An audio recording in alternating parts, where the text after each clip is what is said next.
ओम शांति। 27 फरवरी 2026 के ईश्वरीय महावाक्य है। पहले सुनते हैं मुरली के मुख्य पॉइंट्स। बाबा ने कहा, हम इस कब्रिस्तान रूपी पुरानी दुनिया को परिस्तान बना रहे हैं, इसलिए मन में पूरा पूरा बेहद का वैराग्य होना चाहिए।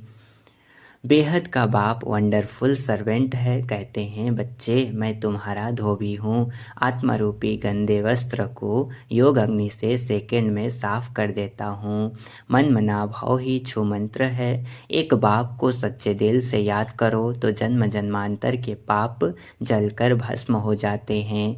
याद ही आत्मा की असली सफाई है। नया घर बनाते समय पुराने से सहज वैराग्य हो जाता है।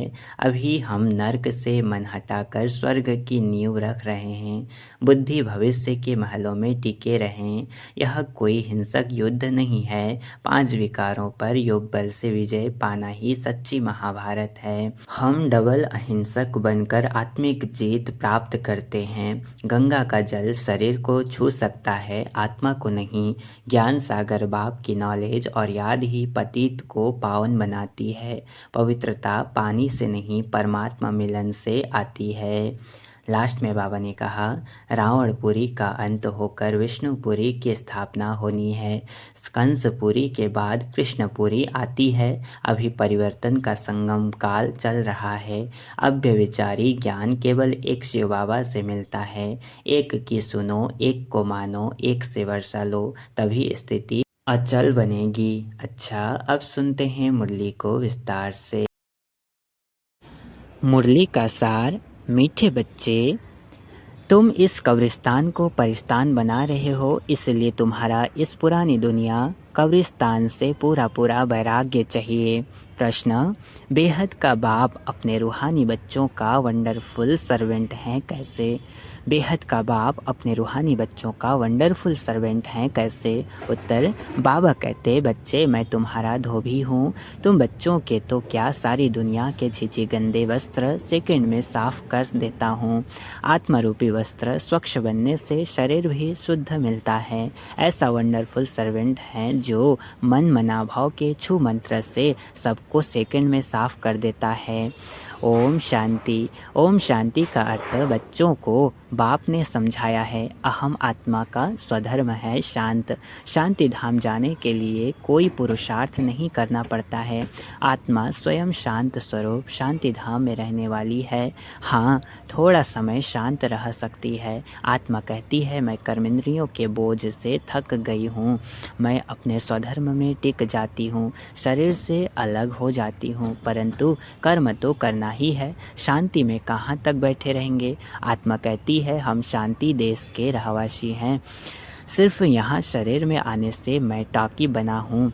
अहम आत्मा अविनाशी, मम शरीर है विनाशी। आत्मा पावन और पतित बनती है। सतयुग में 5 तत्व भी सतो प्रधान होते हैं, यहाँ 5 तत्व भी तमो प्रधान हैं। सोने में खाद पड़ने से सोना पतित बन जाता है, फिर उनको साफ करने के लिए आग में डाला जाता है। इनका नाम ही है योग अग्नि। दुनिया में तो अनेक प्रकार के हठ योग आदि सिखलाते हैं, उनको योग अग्नि नहीं कहा जाता। उनको योग अग्नि नहीं कहा जाता है। योग अग्नि यह है जिससे पाप जलते हैं। आत्मा को पतित से पावन बनाने वाला परमात्मा है। बुलाते हैं, हे पतित पावन आओ। ड्रामा प्लान अनुसार सबको पतित तमो प्रधान बनना ही है। यह झाड़ है, इनका बीज रूप ऊपर में है। बाप को जब बुलाते हैं, बुद्धि ऊपर चली जाती है, जिससे तुम वर्षा ले रहे हो, जो अब नीचे आया हुआ है। कहते हैं, मुझे आना पड़ता है। मनुष्य सृष्टि का जो झाड़ है, अनेक वैरायटी धर्मों का, वह अब तमो प्रधान पतित है, जर्जरी भूत अवस्था को पाया हुआ है। बाप बैठ बच्चों को समझाते हैं, सतयुग में देवताएं, कलयुग में असुर। बाकी असुर और देवताओं की लड़ाई लगी नहीं है। तुम इन आसुरी 5 विकारों पर योग बल से जीत पाते हो। बाकी कोई हिंसक लड़ाई की बात नहीं। तुम कोई भी प्रकार से हिंसा नहीं करते हो, कभी किसको हाथ भी नहीं लगाएंगे। तुम डबल अहिंसक हो। काम कटारी चलाना यह तो सबसे बड़ा पाप है। बाप कहते हैं यह काम कटारी आदि मध्य अंत दुख देती है, विकार में नहीं जाना चाहिए। देवताओं के आगे महिमा गाते हैं ना आप सर्वगुण संपन्न। आत्मा कहती है हम पतित बने हैं तब तो बुलाते हैं हे पतित पावन आओ। जब पावन हैं तब तो कोई को बुलाते ही नहीं। जब पावन हैं तब तो कोई को बुलाते ही नहीं। उनको स्वर्ग कहा जाता है। यहाँ तो साधु संत आदि कितनी धून लगाते हैं। हे पतित पावन सीताराम। बाप कहते हैं इस समय सारी दुनिया पतित है, इसमें भी किसका दोष नहीं है। यह ड्रामा बना बनाया है। जब तक मैं आऊँ इन्हों को अपना पाठ बजाना है। ज्ञान और भक्ति फिर है वैराग्य, पुरानी दुनिया से वैराग्य। यह है बेहद का वैराग्य, उन्हों का है हद का वैराग्य। तुम जानते हो यह पुरानी दुनिया अब खत्म होनी है। नया घर बनाते हैं तो पुराने घर से वैराग्य हो जाता है ना। बेहद का बाप कहते हैं अभी तुमको स्वर्ग रूपी घर बनाकर देता हूँ। अभी तो है नर्क, स्वर्ग है नई दुनिया, नर्क पुरानी दुनिया। अभी पुरानी दुनिया में रह हम नई दुनिया बना रहे हैं। पुराने कब्रिस्तान पर हम परिस्तान बनाएंगे। यही जमुना का कंठा होगा, इस पर महल बनेंगे। यही देहली जमुना नदी आदि होगी। बाकी यह जो दिखाते हैं पांडवों के किले थे, यह सब हैं दंत कथाएं। ड्रामा प्लान अनुसार ज़रूर फिर यह बनेंगे। जैसे तुम यज्ञ तप दान आदि करते आए हो, फिर भी करना होगा। पहले तुम शिव की भक्ति करते हो, फर्स्ट क्लास मंदिर बनाते हो, उसको व्यभिचारी भक्ति कहा जाता है। अभी तुम ज्ञान मार्ग में हो, यह है अव्यभिचारी ज्ञान। एक ही शिव बाबा से तुम सुनते हो, जिसकी पहले पहले तुमने भक्ति शुरू की। उस समय और कोई धर्म होते नहीं, तुम ही होते हो। तुम बहुत सुखी रहते हो। देवता धर्म बहुत सुख देने वाला है। नाम लेने से मुख मीठा हो जाता है। तो तुम एक बाप से ही ज्ञान सुनते हो। बाप कहते हैं और कोई से न सुनो, यह है तुम्हारा अव्यभिचारी ज्ञान। बेहद के बाप के तुम बने हो, बाप से ही वर्षा मिलेगा। नंबरवार पुरुषार्थ अनुसार बाप भी थोड़े समय के लिए साकार में आया हुआ है। कहते हैं मुझे ही तुम बच्चों को ज्ञान देना है। मेरा स्थायी शरीर है नहीं, मैं इसमें प्रवेश करता हूँ। शिव जयंती से फिर झट गीता जयंती हो जाती है, उनसे ही ज्ञान शुरू कर देते हैं। यह रूहानी विद्या तुमको सुप्रीम रूहा ही दे रहे हैं। पानी की बात नहीं, पानी को थोड़े ही ज्ञान कहेंगे। पतित से पावन ज्ञान से बनेंगे, पानी से थोड़े ही पावन बनेंगे। नदियाँ तो सारी दुनिया में हैं ही। यहाँ तो ज्ञान सागर बाप आते हैं, इसमें प्रवेश कर नॉलेज सुनाते हैं। यहाँ जब कोई मरते हैं तो मुख में गंगा का जल डालते हैं, समझते हैं यह जल है पतित से पावन बनाने वाला, तो स्वर्ग में चला जाएगा। यहाँ भी गौमुख पर जाते हैं, यहाँ भी गौमुख पर जाते हैं। वास्तव में गौमुख तुम चैतन्य हो, तुम्हारे मुख से ज्ञान अमृत निकलता है। गौ से दूध मिलता है, पानी की तो बात नहीं। यह अभी तुमको पता पड़ा है। तुम जानते हो ड्रामा में जो एक बार हो गया है वह फिर 5000 वर्ष के बाद होगा, हुबहू रिपीट। यह बाप बैठ समझाते हैं, जो सभी का सद्गति दाता है। अभी तो सब दुर्गति में पड़े हैं। आगे तुम नहीं जानते थे कि रावण को क्यों जलाते हैं। अभी तुम समझते हो बेहद का दशहरा होना है, बेहद का दशहरा होना है। सारी सृष्टि पर रावण राज्य है ना। यह सारी जो पृथ्वी है वह लंका है। रावण कोई हद में नहीं रहता, रावण का राज्य सारी सृष्टि में है। भक्ति भी आधा कल्प चलती है। पहले होती है अव्यभिचारी भक्ति, फिर व्यभिचारी भक्ति शुरू होती है। दशहरा, रक्षाबंधन आदि सब अभी के त्यौहार हैं। शिव जयंती के बाद होती है श्री कृष्ण जयंती। अभी श्री कृष्ण पुरी स्थापन होती है। आज कंसपुरी में है, कल कृष्णपुरी में होंगे। श्री कृष्ण थोड़े ही यहाँ हो सकता। श्री कृष्ण जन्म लेते ही हैं सतयुग में, वह है फर्स्ट प्रिंस। स्कूल में पढ़ने जाते हैं, जब बड़ा होता है तब गद्दी का मालिक बनता है। बाकी यह रास लीला आदि वह तो आपस में खुशी मनाते होंगे। बाकी श्री कृष्ण किसको बैठ ज्ञान सुनाए, यह हो कैसे सकता। सारी महिमा एक शिव बाबा की है जो पतितों को पावन बनाते हैं। तुम कोई बड़े ऑफिसर्स को समझाओ तो कहेंगे आप राइट कहती हो, परंतु वह और किसी को सुना न सके, उनकी बात कोई सुनेगा नहीं। बीके बना और सब कहेंगे इनको तो जादू लग गया है। बीके का नाम सुना बस समझते हैं यह जादू करती होंगी। थोड़ा किसको ज्ञान दो तो कह देते यह बीके जादू लगाती हैं। बस यह तो सिवाय अपने दादा के और किसको मानती नहीं, भक्ति आदि कुछ नहीं करती। बाबा तो कहते हैं किसको मना नहीं करना है भक्ति न करो, कि भक्ति न करो, किसको मना नहीं करना है, आप ही छूट जाएगी। तुम भक्ति छोड़ते हो, विकार छोड़ते हो, इस पर ही हंगामा होता है। बाबा ने कहा है मैं रुद्र ज्ञान यज्ञ रचता हूँ, इसमें आसुरी संप्रदाय के विघ्न पड़ते हैं। यह है शिव बाबा का बेहद का यज्ञ जिसमें मनुष्य से देवता बनते हैं। गाया हुआ भी है ज्ञान यज्ञ से विनाश ज्वाला प्रज्वलित हुई। जब पुरानी दुनिया विनाश हो तब तो तुम नई दुनिया में राज्य करेंगे। मनुष्य कहेंगे हम कहते हैं शांति हो और यह बीके कहती है विनाश हो।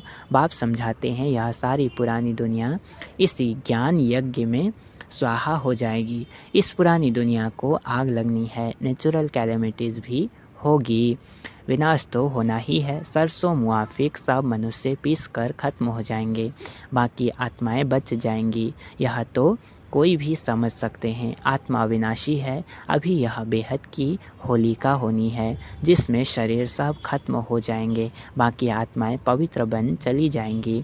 आग में चीज़ शुद्ध होती है ना, हवन करते हैं शुद्धता के लिए, वह सब हैं जिस्मानी बातें। अभी तो सारी दुनिया स्वाहा होनी है, विनाश के पहले ज़रूर स्थापना हो जानी चाहिए। जिसको भी समझाओ तो पहले बोलो स्थापना फिर विनाश। ब्रह्मा द्वारा स्थापना, प्रजापिता तो मशहूर है ना, आदि देव और आदि देवी। जगत अम्बा के भी लाखों मंदिर हैं, कितने मेले लगते हैं। तुम हो जगत अम्बा के बच्चे, ज्ञान ज्ञानेश्वरी, फिर बनेंगे राज राजेश्वरी। तुम बहुत धनवान बनते हो, फिर भक्ति मार्ग में लक्ष्मी से दीपमाला पर विनाशी धन मांगते हैं। तुम बहुत धनवान बनते हो, फिर भक्ति मार्ग में लक्ष्मी से दीपमाला पर विनाशी धन मांगते हैं। यहाँ तो सब कुछ मिल जाता है। आयुष्मान भव, पुत्रवान भव। तुम जानते हो हमारी आयु 150 वर्ष की रहती है। बाप कहते हैं जितना योग लगाएंगे उतना आयु बढ़ती रहेगी। तुम ईश्वर से योग लगाकर योगेश्वर बनते हो। मनुष्य तो हैं भोगेश्वर, कहा भी जाता है विकारी, मूत पलीती कपड़ धोए। बाप कहते हैं मुझे धोबी भी कहते हैं। मैं सब आत्माओं को आकर साफ करता हूँ, फिर शरीर भी नया शुद्ध मिलेगा। बाप कहते हैं मैं सेकंड में सारी दुनिया के कपड़े साफ कर लेता हूँ। सिर्फ मन मना भाव होने से आत्मा और शरीर पवित्र बन जाएंगे। छो मंत्र है ना, सेकंड में जीवन मुक्ति, कितना सहज उपाय है। बाप को याद करो तो पावन बन जाएंगे। चलते फिरते सिर्फ बाप को याद करो और कोई जरा भी तकलीफ़ तुमको नहीं देता हूँ, सिर्फ याद करना है। अभी तुम्हारी एक एक सेकंड में चढ़ती कला होती है। बाप कहते हैं मैं तुम बच्चों का सर्वेंट बन आया हूँ, तुमने बुलाया ही है, हे पतित पावन आओ, आकर हमको पावन बनाओ। अच्छा बच्चे आया हूँ तो सर्वेंट हुआ ना, अच्छा बच्चे आया हूँ तो सर्वेंट हुआ ना। जब तुम बहुत पतित बने हो तब ही ज़ोर से चिल्लाते हो। अब मैं आया हूँ, मैं कल्प आकर तुम बच्चों को यह मंत्र देता हूँ, मुझे याद करो तो तुम पावन बन जाएंगे। मन मना भाव का अर्थ भी है मन मना भाव मध्याजी भाव, अर्थात बाप को याद करो तो विष्णुपुरी के मालिक बनेंगे। तुम आए ही हो विष्णुपुरी का राज्य लेने। रावणपुरी के बाद है विष्णुपुरी, कंसपुरी के बाद कृष्णपुरी। कितना सहज समझाया जाता है। बाप कहते हैं इस पुरानी दुनिया से ममत्व मिटा दो। अभी हमने 84 जन्म पूरे किए हैं, यह पुराना चोला छोड़कर हम जाएंगे नई दुनिया में। याद से ही तुम्हारे पाप करते जाएंगे, इतनी हिम्मत करनी चाहिए। वह तो ब्रह्म को याद करते हैं, समझते हैं ब्रह्म में लीन हो जाएंगे, परंतु ब्रह्म तो है रहने का स्थान। वो लोग तपस्या में बैठ जाते हैं, बस हम ब्रह्म में जाकर लीन हो जाएंगे, परंतु वापिस तो कोई जा नहीं सकते। ब्रह्म से योग लगाने से पावन तो बनेंगे नहीं, एक भी जा न सके। पुनर्जन्म तो लेना ही है। बाप आकर सच बतलाते हैं, सचखंड सच्चा बाबा स्थापन करते हैं। रावण आकर झूठ खंड बनाते हैं। अभी यह है संगम युग, इसमें तुम उत्तम से उत्तम बनते हो, इसलिए इनको पुरुषोत्तम कहा जाता है। तुम कौड़ी से हीरे जैसा बनते हो, यह है बेहद की बात। उत्तम से उत्तम मनुष्य हैं देवताएं, तो अभी पुरुषोत्तम संगम युग पर तुम बैठे हो। तुमको पुरुषोत्तम बनाने वाला है ऊंचते ऊंच बाप, ऊंचते ऊंच स्वर्ग का वर्षा तुमको देते हैं, फिर यह तुम भूलते क्यों हो। बाप कहते हैं मुझे याद करो, बच्चे कहते हैं बाबा कृपा करो तो हम भूले नहीं। यह कैसे हो सकता, बाबा के डायरेक्शन पर चलना है ना। बाप कहते हैं मुझे याद करो तो तुम पतित से पावन बन जाएंगे, राह पर चलो ना, बाकी आशीर्वाद क्या करूं। अच्छा, मीठे मीठे सिकिल बच्चों प्रति माता पिता बाप दादा का याद प्यार और गुड मॉर्निंग। रूहानी बाप की रूहानी बच्चों को नमस्ते। हम रूहानी बच्चों की रूहानी माता पिता बाप दादा को याद प्यार और गुड मॉर्निंग, नमस्ते नमस्ते नमस्ते। शुक्रिया बाबा शुक्रिया। धारणा के लिए मुख्य सार है। पहला पॉइंट, बाप के हर डायरेक्शन पर चलकर स्वयं को कौड़ी से हीरे जैसा बनाना है। एक बाप की याद में रह स्वयं के वस्त्रों को स्वच्छ बनाना है। दूसरा, अब नए घर में चलना है, इसलिए इस पुराने घर से बेहद का वैराग्य रखना है। नशा रहे कि इस पुराने कब्रिस्तान पर हम परिस्तान बनाएंगे। वरदान आज का, रहम की दृष्टि द्वारा घृणा दृष्टि को समाप्त करने वाले नॉलेजफुल भाव। क्या कहा, रहम की दृष्टि द्वारा घृणा दृष्टि को समाप्त करने वाले नॉलेजफुल भाव। विस्तार, जो बच्चे एक दो के संस्कारों को जानकर संस्कार परिवर्तन की लगन में रहते हैं, कभी यह नहीं सोचते कि यह तो है ही ऐसे, उन्हें कहेंगे नॉलेजफुल। वे स्वयं को देखते और निर्विघ्न रहते हैं। उनके संस्कार बाप के समान रहमदिल के होते हैं। रहम की दृष्टि घृणा दृष्टि को समाप्त कर देती है। ऐसे रहमदिल बच्चे कभी आपस में खिटखिट नहीं करते, वे सपूत बनकर सबूत देते हैं। स्लोगन है, सदा परमात्मा चिंतन करने वाले ही बेफिक्र बादशाह हैं, उन्हें किसी भी प्रकार की चिंता नहीं हो सकती। सदा परमात्मा चिंतन करने वाले ही बेफिक्र बादशाह हैं, उन्हें किसी भी प्रकार की चिंता नहीं हो सकती। अच्छा, अव्यक्त इशारे, एकता और विश्वास की विशेषता द्वारा सफलता संपन्न बनो। स्व उन्नति और सेवा की उन्नति दोनों में एक ने कहा, दूसरे ने हाजी किया। ऐसे सदा एकता और दृढ़ता से बचते चलो। जैसे दादियों की एकता और दृढ़ता का संगठन पक्का है, ऐसे आप रत्नों का भी संगठन पक्का हो तो संगठन की शक्ति जो चाहे वह कर सकती है। संगठन की निशानी का यादगार है 5 पांडवों। अच्छा, ओम शांति।